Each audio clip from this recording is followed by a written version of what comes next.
Hello and welcome to the Healing Streams Reflection. The title for today's post is Waiting and Watching. Waiting and Watching.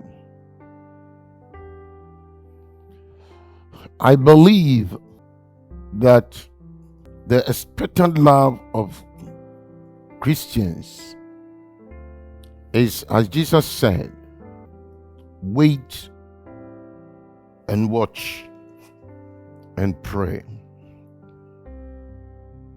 In a world of stress and strain, the atmosphere of Christmas lifts our spirits and comforts our hearts.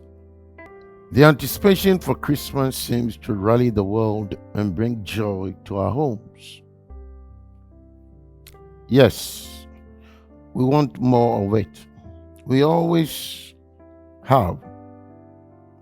An old carol says, we long to see thee so, to see thee newly born.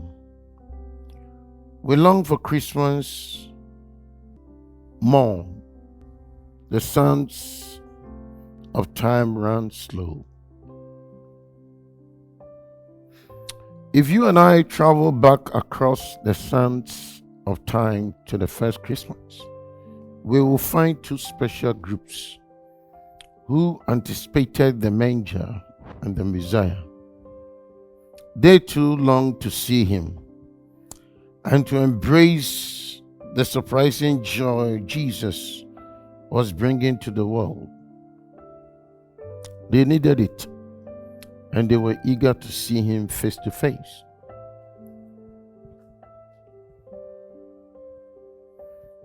First, it was those kings who waited. The mysterious Magi who traveled from various countries in the east, following the star, seeking him. We read about them in the first Gospels. Now, after Jesus was born in Bethlehem of Judea in the days of Herod the king, behold, wise men from the east came to Jerusalem, saying, where is he who has been born King of the Jews? For we have seen his star in the east and have come to worship him. Matthew 2, verses 1 to 2. Who were these mystical guests? As far as we know, they weren't visited by an angel as Mary and Joseph were, nor did they see choirs of angels as the shepherds did. God gave them a special sign, a star. They were stargazers in Babylon and point east. We aren't sure how they knew their unique star was connected to the birth of a king, but God knew how to tell them in a language they understood. Their hearts kept with excitement as they collected their gifts, planned their long treks across the deserts, packed their belongings, gathered their families and ate, and set off with pomp and ceremony. Our Christmas cards suggest they arrived about the same time as the shepherds, but Matthew tells us Jesus was a boy when they saw him, between 2 and 3 years of age, and living with his parents in a house in Bethlehem. Matthew chapter 2, verses 9 to 16. From Jerusalem, the Magi traveled the final 5 or 6 miles to Bethlehem. There they found him, They visited the boy and his family, presented their gifts, and worshiped him. They saw his face. Then the Magi vanished from history as mysteriously as they had appeared. But it's all right. They have seen the king. He was worth the wait. No one complained about their long journey, for the expectations and longings had been fully met. Friends, but then there are those also who watch, the shepherds. Probably we can compare the Magi to the shepherds. The wise men were Gentiles from far away. The shepherds were Jews who watched their flocks nearby. These lonely shepherdess didn't have camels, fine clothes, mysterious backgrounds, or expensive presents. They were society's lowest workers. Many scholars believe they were banned from the cities because of their filth and smell. We get a whiff of that in Genesis chapter 46:34, which says, the Egyptians despised shepherds. So did most other people. Among the Jews, cleanliness and purity were prized, and shepherding was dirty work. They were sweaty, smelly, dusty, ranch hands. How odd. They were invited to see Jesus before anyone else. These local shepherds were a preview of the kind of people to whom Jesus would later minister. The remote Galileans, the loosened lepers, the despised tax collectors, the pressing crowds, the down and out. Yes, they were shepherds, but they were Jewish shepherds. They knew something of the biblical promises concerning the coming Messiah. In their hearts, they must have been watching for the day when their king will give them a better life. On that marvelous night, a glorious angel set the sky ablaze, followed by a host of heavenly angels. When the angels returned to heaven, these shepherds tucked the hems of their robes into their belts and ran into Bethlehem on foot, looking for baby Jesus. How they rejoiced in the fulfillment of their long-awaited and watched for King. They saw his face. Some people waited for the King, and he is worth the wait. Some watch for him, and he will show himself to them.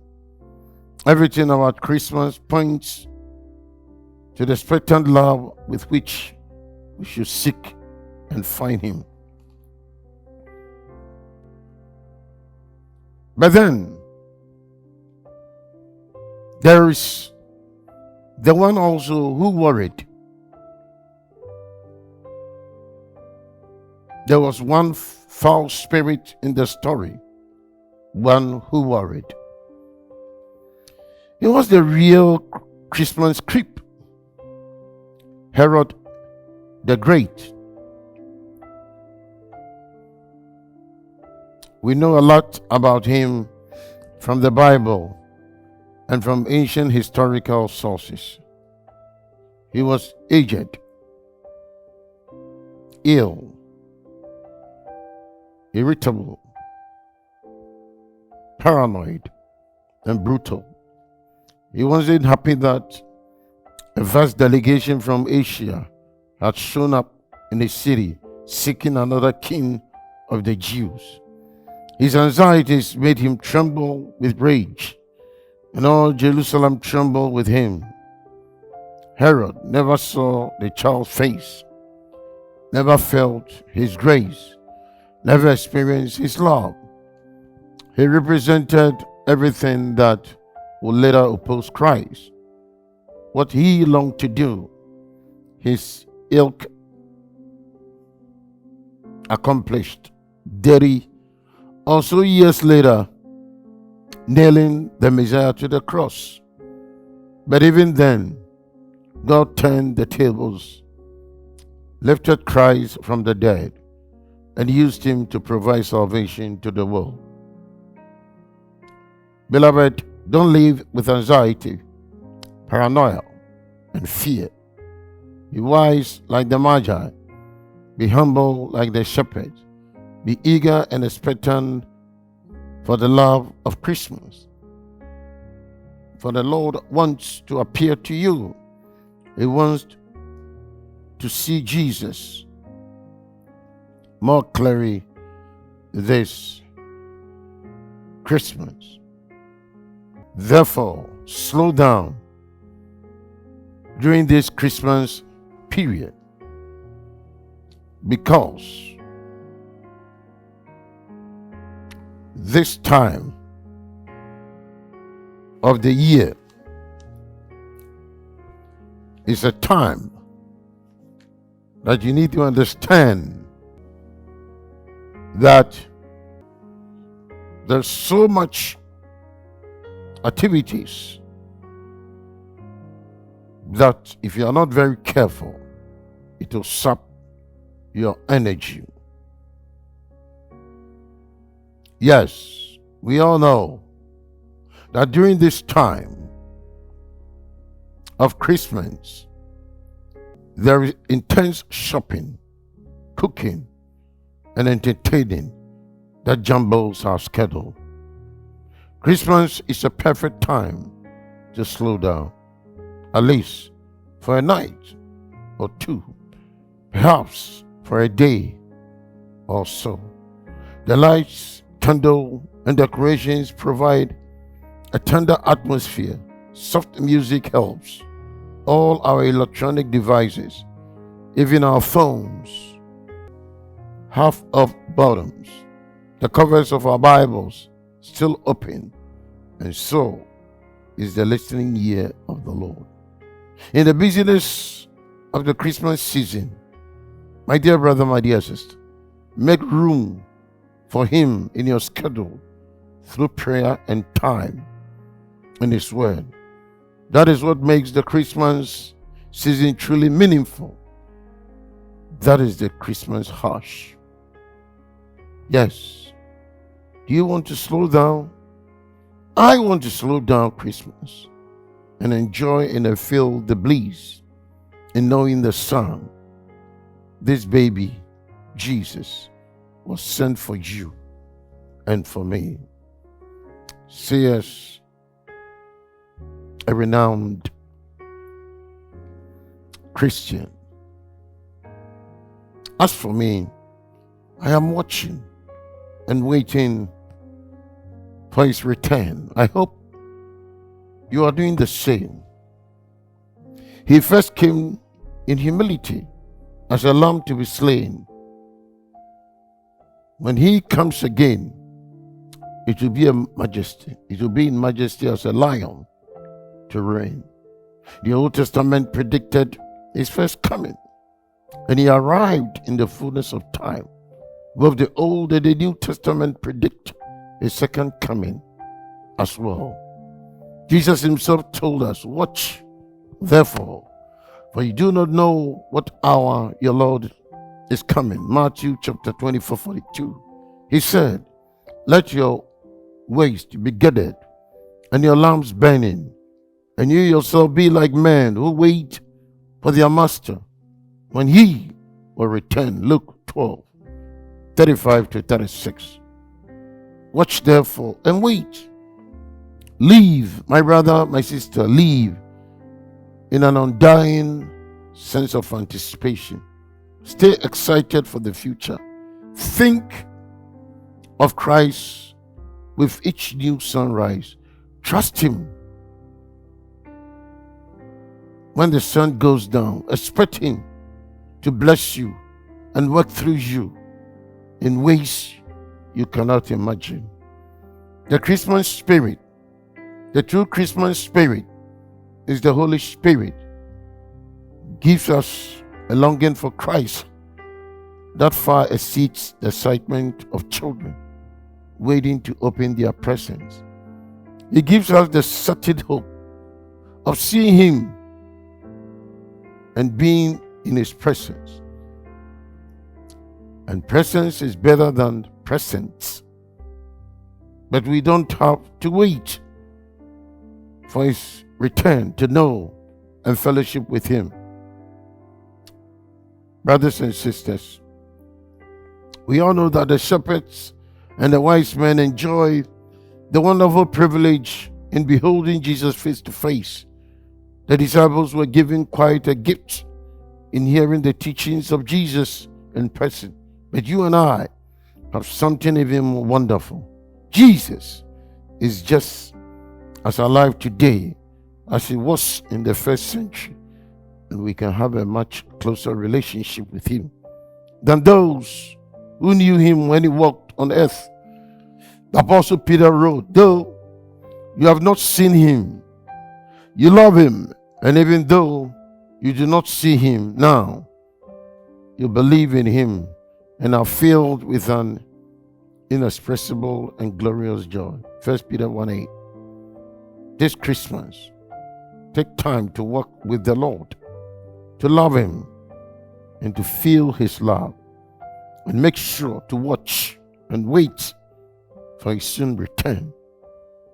Stop the busyness and listen to His voice during your Christmas celebration. His presence is near, so is His coming. Be filled with expectancy. May God richly bless you and enjoy the Christmas season. Bye for now.